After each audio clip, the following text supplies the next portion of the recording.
almost live from the Herbert I. Greenberg Studios at WHIG.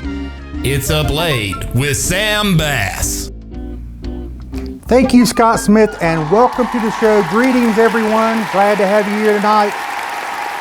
So in case you didn't get enough March Madness or Final Four excitement over the last few weeks, you can get your thrills right here. You can, in North Carolina, you can legally place bets on me if you want to. How many sips I'll take. How many times I point. Or maybe somebody might call foul on me. How many times that would happen? Just get online, go to FanDuel or DraftKings and search my name. So before I go any further though, I want to extend a big shout out to my presenting sponsor, First Class Real Estate Triangle East. They are always number seed, in my opinion. Always first class. That's a great slogan, by the way. They should use that. Maybe they already are. You're free to use that if you want to, Brett. Let me also thank our friends over at Metro Maintenance. Benton Moss and his team are great. If you need any kind of maintenance work, call them. They can do it all, and I promise you they're going to do a great job. So we got a very exciting show tonight, folks. Our special guest, if not a familiar face, a very familiar voice. Longtime radio personality, the morning man himself, Bill Jordan, is here tonight. Bill was the co-host of the morning show on Mix 101.5 for almost 2.5 decades. That's older than Jamie is. And he recently wrote a book called Embrace the Boom. It is full of wisdom and valuable insights and life lessons that us baby boomers have learned over the years. I don't quite have enough little nuggets like that to fill out a whole book myself, but I do have a few important words of advice to pass along to the younger generations. Never trust a turn signal. Those people will fool you. Most of the time they won't signal, and they'll turn anyhow. Also, never trust anyone who tells you to pull their finger. Don't do it. I know probably not good book material, but good advice nonetheless, in my boomer opinion anyway. Speaking of boomers, tonight's top 5 list is all about how my generation, the boomers, is better than your generation, the Gen Zs and the millennials, Gen Xs, all the rest of them. So here goes, and I got to kind of move along pretty fast because the millennials, I'll lose their attention. So I'm going to get right to it. The top 5 baby boomers are better than current generation. Top 5, here they are.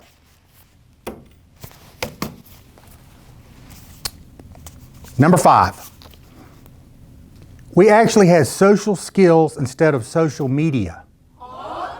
The best part about that is, without doubt, is there is no photographic evidence of what we did back in those days. Number 4, we are actually smarter than our phones instead of the other way around. And since they were usually tethered to a wall, we never had to worry about losing them. They were always there. We always knew how to find them. Also, they never talked back, Siri. Number 3, our generation, the boomers, gave rise to notable people like Jeff Bezos, Elon Musk, Bill Gates, and our special guest tonight, waiting in our green room, Bill Jordan. This younger generation, the younger generations, they have people like Kylie Jenner and the Kardashians and somebody named Mr. Beast, Kim Jong-un. Okay, I'll say it. Mr. Beast is probably pretty cool. Number 2, we baby boomers can find an address by just using road signs and street numbers. We don't have to rely on a robotic voice to literally tell me when to turn into the parking lot. I can follow directions, I can get there.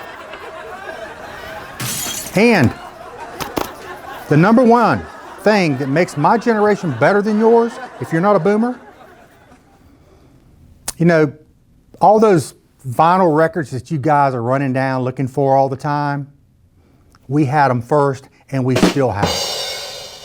Sit tight. We'll be right back with Bill Jordan.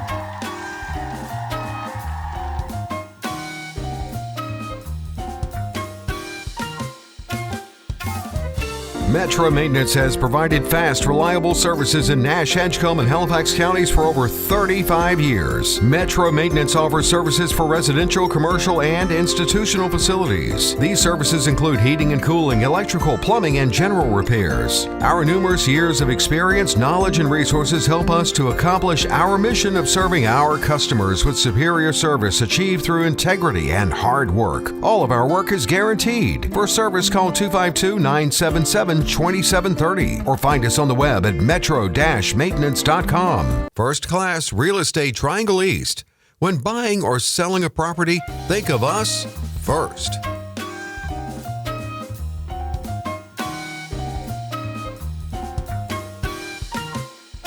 We are back, and as promised, the man himself, embracing the boom the whole way here, Bill Jordan is here live and in person. Man. Thank you so much for joining us, Well, Bill. thank you for inviting me. And to be remembered. It's been a while. I think everybody in the area remembers you. You're the morning man. Everybody knows you from Mix 101.5. And I'm just so happy you made the trip to Rocky Mountain. We're so glad to see you. I'm glad to have gotten here. Well, little traffic along the way. I'm glad to have gotten here. But otherwise, you did pretty good.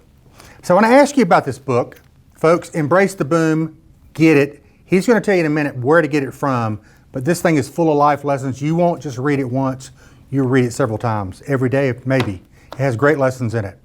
So the introduction to this book was written by Coach K, correct? Yep. So do you know him very well? Have you known him long? I guess I met him when I was, when I first came to the Triangle, I did mornings not at Mix, but at G105. So I came here in 86, left in 89, and joined Mix in 1989. So I had been over at the Searle Center at Duke during the Children's Miracle Network telethon, and Mike was hosting back in those days. So I met him when I was at G105, got to know him there probably for a couple of telethons. And then at Mix, we really got together when we started our Duke Radiothons. I remember that. And he would come in every year, and that's where we forged a relationship. And I would say friends. I mean, he's not a, hey, Mike, moving this week, can you come help me with your truck? He's Not that, many friends out there that are like that. Yeah. So not that, but he is a friend, and he is definitely, a little example into him. My wife always remembers his birthday every year, February 15th, I believe. Anyway, it's around Valentine's Day. And we send him a birthday card. And every year without fail, he sends us a thank you note for his birthday card. Wow. But that book, the foreword that he wrote for me, actually came from, I had asked him during one of our radiothons if after the basketball season, if he could give me 20 minutes. I had some ideas for a motivational talk that I thought I would want to do, and I had some ideas down. And again, 20 minutes. So scheduled it with his secretary. I went up into the tower at Duke, into his office, and I mean, it's a shrine. And Yeah, I bet. he told me to sit on his couch. He brought a chair over to me with a legal pad and a pen and a Diet Coke, and he's taking notes about what I'm saying. I mean, this is like the Twilight Zone to me. I can imagine. And a lot of what I had that I presented to him actually turned out to be that book. So I approached him again about it, told him the history, reminded him of him meeting with me, and he was very gracious to write that forward, which he then said, and another humbling thing, he said, if this isn't good enough, let me know and I'll do it again. It's like, what am I going to tell you? What are you talking about? What a great You're guy. doing it, yeah. So how long did it take you to write it? That's a good question. What I did basically was I had it in my mind that I wanted to come up. First of all, with radio, a lot of our promotions were named with an alliterative name, with alliteration, the repetition of a consonant. Free Movie Friday, something like that, Oh, yeah. right? Okay. So I attached myself somehow to Embrace the Boom because I had noticed as we got older, and I'm surrounded by people, and everybody's complaining about getting older. I mean, you run into a 20-year-old clerk cashier at the grocery store. They're about to be 21 and they're getting old and they want to tell you about all the responsibilities they've got. Oh, God. But we've lost enough people who are, through Duke Children's Hospital as example, a lot of young heroes that haven't made it to their 20s or 30s. So we've been given this gift of life to live longer. Why should we not try to be the best we can be throughout it? So if we're still here, I think we've still got a mission. So I came up with the idea of Embrace the Boom, and I launched I committed, for whatever reason, I was going to make 15 videos in 15 days, skipping the weekends. And I just entitled them, and I had 15 practices. There may be one more, wink. And I just, each night I did the video. And then to make the book, basically I just went back and transcribed what I had said. I may have fleshed out a few things, but that's where so actually after I did the video, it didn't take long to write the book. Okay. So you teased a little bit about another one. Is there another book in the future? There's not another book, but there's more than 15 practices. There's Gotcha. actually 16 practices. Okay. But I push it as 15. Okay. So if somebody wants to buy this book, how do they do it? Amazon.com, BarnesandNoble.com. I think you can get it even like at Walmart.com and Target.com. The main seller is Amazon.com. Okay. Yeah. And so make sure if you get the book, folks, that you read it and leave him a great review, because I promise you're going to love the book. Well, it's very simple. And when I mentioned like one of the practices, and I call them practices because we never perfect them. Right. So, I mean, keep it simple. It's stuff that we've heard all our lives. Keep it simple. The golden rule. Stay in the present.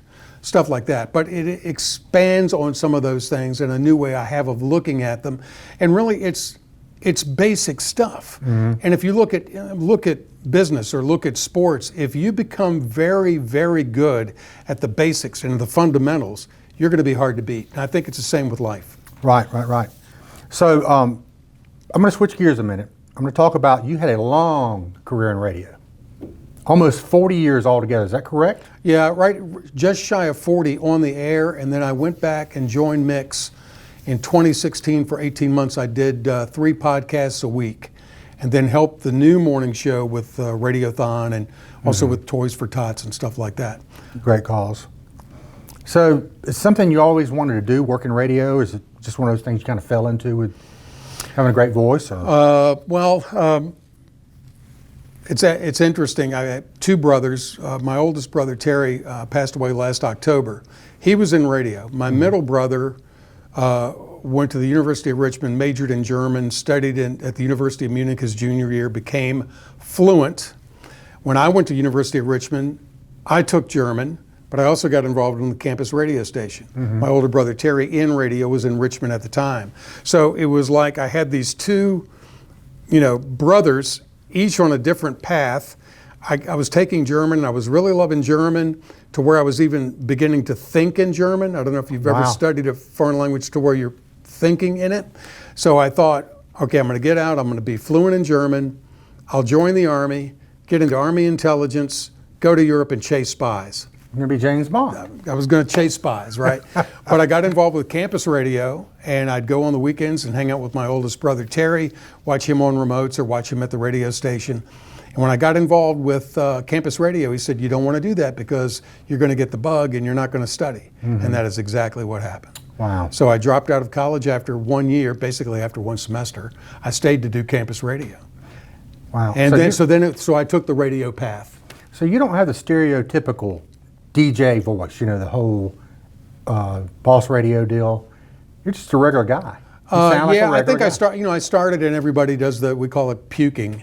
You're talking like this. Yeah. Yeah. So I think we all start like that. And when I started, and it took me, I forgot what Miles Davis, I think, famously said, the jazz guy, it takes you a long time to find your voice. It takes you a long time to sound like yourself. So initially, I basically mimicked my oldest brother. I was doing him. I was doing my best impression of him. Oh. And then it took me, when I got out of and people will say, you write radio personality, when did that become, when was a DJ became a radio personality? I had a lawyer ask me that at our house closing one time, putting occupation, radio personality, and he's like, when did disc jockey, very kind of like snarky, when did disc jockey become radio personality? And I said, well, about the time ambulance chaser became attorney. And we got along fine after that. That's pretty good. But yeah, once you become mornings and then you're able to just talk about life and stuff, then you're just talking. You're just talking. So during the course of your career in the radio, you met a lot of interesting people on the morning show. Mm-hmm. Is there one in particular that sticks out in your mind? Other than Coach K. Yeah. Well, I mean, I did. I have met a lot, but my best story is Charlton Heston. And I'm going to say it was spring of 1997. So what is that? 30. I'll get a calculator and we'll figure it out. A long time ago. Yeah, it seems like not that long ago, but it was 1997. That's and right. My partner on the air at the time, Donna Mason, told Donna, and we lost her last year before last. Oh, really? Yep. And she had some connections with Quail Ridge Books in Raleigh, and he was coming in and was going to sign his book that evening at Quail Ridge, and it was called To Be a Man. And he wrote this book about how to be a man for his grandson. And so she wrangled that he would come in and join us on the morning show. And I had been doing it long enough to where people would say they were going to be coming in, and it's like, yeah, if they show, they show. If they don't, they don't. So he was supposed to be there at 8:30. At 8:20, the door opened, and in walks Charlton Heston. Wow. And Moses. yeah, he sits down. My program director at the time is kind of messing with him about, Mr. Heston, would you like some nabs? We have a lovely selection of nabs in the break room. And Charlton Heston was getting a little annoyed, just kind of looking at him. And then the photographer was click, click, click with a real camera, not this stuff now. So click, click, click, click. And he looked at our staff photographer and just said, isn't one enough? So I was like, oh man, this could be tough. Well, I always tried to build a rapport with somebody that I was, quote, interviewing, so that it wasn't like an interview, but it was a conversation. Mm-hmm. And the only thing I could think of when we cracked the mic, hey, Charlton Heston's here, and we're applauding in the studio and all that stuff. And I just started with, when I was a kid, my friends and I always confused Dustin Hoffman with Al Pacino. Right. Just always got which is which. And I said, and I understand early on, you were always confused for Burt Lancaster. And he said, that reminds me of a funny story. And we were off. So what the story was, Kirk Douglas told him that Kirk was in his front yard one day and a guy was walking by his house and yelled to Kirk Douglas, I loved you in the 10 Commandments. And Kirk Douglas tells the guy, I wasn't in the 10 Commandments. And the guy yells back, well, if you're not Burt Lancaster, who are you? Of course, Burt Lancaster also wasn't in the 10 Commandments. Right. And then Charlton Heston was great. We had a great chat, conversation. Then we were wrapping up. We go to commercials or a song or something, and we stand up to get our picture taken. So I'm not a dummy. Donna and I stand with him to get our picture taken. And click, I step away. He grabs me by the arm, pulls me back and says, she needs another. And that is like the best celebrity story I've got. That's pretty cool. Hard to beat that one. That is hard to beat. I mean, anybody who ever met Charlton Heston, I got to think that's it's just huge in their life. Yep. But we do have some others that you met, and we've got some pictures. Josh Groban, I know you're a fan of his. Yeah. He's gotten a little bit away from what made him, I think, because he's doing a lot of stage stuff now, which is great. But we've met him several times. Gosh, he was in his 20s, I guess, when we first met him. And the big thing with him, and also with Michael Bublé, is when I was working, I was able to wrangle backstage passes, and I would never tell my wife or the friends that we would go with that we had backstage, just that I wanted to get there early. And I would never be able to fully plan it out until the last minute. It had to happen spontaneously. And so to surprise my wife and friends with backstage stuff like that, That's awesome. That was just a good feeling to be able to do. Yeah. Well, another one that I saw that I have to think is just awesome was Tim Conway and Tom Poston. Because Tim Conway is one of the funniest people ever. Yeah, and as is Tom Poston. They came in, they were doing a stage performance of The Odd Couple at Raleigh Memorial Auditorium. And I don't really remember too much specifically about it other than it was a hilarious morning. The only thing I can remember is I was telling them about, I've always been kind of fascinated by the celebrities, rock stars in particular, who have a waiver on their contract about what they require in their dressing room. And I think it was Van Halen was like, M&Ms, but no brown ones. Yeah. It was Weird something, stuff. yeah, weird stuff, really just to see if the promoter is paying attention. So I asked him if they had anything weird, and Tom Poston just said, nothing brown. I mean, but yeah, see, because Tim Conway, I mean, I watched him as a kid on McHale's Navy. Oh, yeah. You know, and so when you're meeting these people that you grew up watching, I mean, Dawn Wells, Mary Ann from Gilligan's Island, I didn't meet her, but I got to talk to her on the phone a couple of times. Mary And Ann. it was like, who would have thought when I was a kid watching Gilligan's Island, her helping me through puberty, that one day I'd be talking to her. Helping me. And she'd write me, send me an autographed picture. That is I awesome. mean, so who would have thought that, So I want to tell you, we've had quite a few guests so far that have jumped out of planes, rappelled down buildings, Yeah. even had one that crashed a jet, Oh, that's a no military fun. jet into the ocean. So I'm beginning to think I'm the only one who hasn't done anything like that. So let's talk about the time you jumped out of a perfectly good airplane. Yeah. Why did you do that? Yeah, that's a good question. I have, as we say, I used to have a thing about heights. Now I still do. I've got vertigo, and I cannot explain why this happens. And everybody I know, they could do stuff with heights, and it's no problem.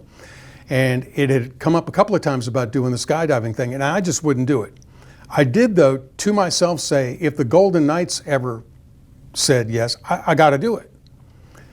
They're the best. I mean, they're the best in the world, right? And I got to do a lot of things or be around a lot of people who are the best in the world at what they do. And so I got a phone call one day, I think it was in September, and this lady said, hey, Mike Maniscalco, a friend of mine, but he's does stuff for the Hurricanes. He's the voice of the Carolina Hurricanes now. Could not commit to a date, so he recommended you for this, jumping with the Golden Knights. It would be November 26, 2012. That would have been my late mother's birthday.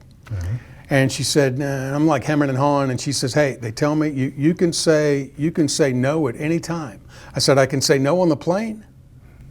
She said, well, they tell me that on the plane, no sounds like go. But I said, yeah. I said, I will do it. I'm gonna face this fear and do it. And I was fine, Sam, up until the night before I jumped.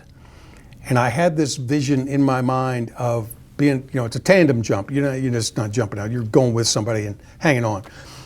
That he was going to be like leaning into me as we're getting ready to go, he was going to say, my wife left town with my best friend. I've got no reason to live. Let's go. I had this in my mind. And anyway, I got past that. We got out to, down to near Fayetteville. I forgot now the name of the airfield, but it's their headquarters. And the guy's hooking me up, and I said, am I jumping with you? He said, yes, sir, you are. I said, can I have your name? I'd like to know who I'm going to be strapped to and jumping out at 2.5 miles above the surface of the earth. And Sergeant First Class Noah Watts, I will never forget his name. And we got up there, and about 13,500 feet, and you lose all sense of height. And I'm told it's kind of like a woman who's pregnant and you're going to give birth. You're going through with it. They're not going to land the plane with me in it. So off we went. And you only have a sensation of falling for just a few seconds, and then you're floating. And that was, if you remember the movie City Slickers, what was your best day outside of family or something? That was my best day. Absolutely. Well, I want to move forward a little bit. We're running out of time, but I do want to ask you about your Critter Cam. Critter Cam, yes. Have you ever captured anything that you thought might be a Bigfoot?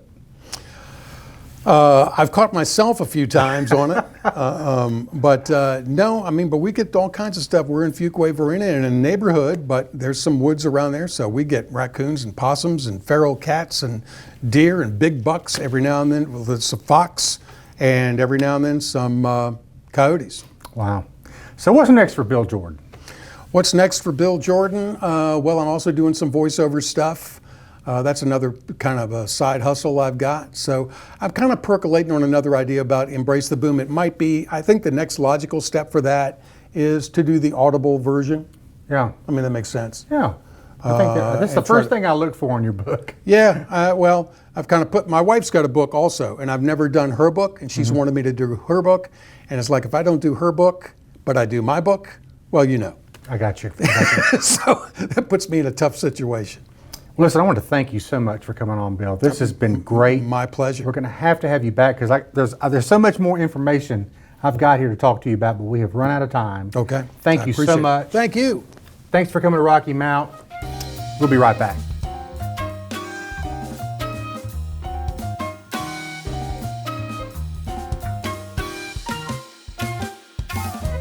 Metro Maintenance has provided fast, reliable services in Nash, Edgecombe, and Halifax counties for over 35 years. Metro Maintenance offers services for residential, commercial, and institutional facilities. These services include heating and cooling, electrical, plumbing, and general repairs. Our numerous years of experience, knowledge, and resources help us to accomplish our mission of serving our customers with superior service achieved through integrity and hard work. All of our work is guaranteed. For service, call 252-977-2730 or find us on the web at metro-maintenance.com. First Class Real Estate Triangle East.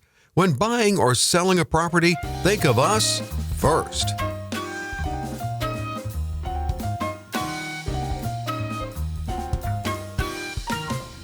Hey, thanks for tuning in tonight. I want to thank my special guest, Bill Jordan, for joining us. Had a great, lively discussion. So many more topics we'd like to talk about. But before we go, I want to mention our Maggie Society Dog of the Week. Mixed breed shelter survivor by the name of Hannah Jane. She's just a baby, only about 8 weeks old. Went from being a shy, withdrawn rescue to this beautiful, happy pup that you see on this clip. She loves to bask in the sun on warm, sunny days and loves smooches, who doesn't, and tennis balls, not pickleballs. How is it these dogs always have so much in common? Look, don't forget, the Maggie Palooza thing is going on May 4th at the Whirligig Park over in Wilson. It'll be here before you know it. Make sure you go. And look, I want to take another minute to thank you for joining us every Thursday night at 10 o'clock. See you soon.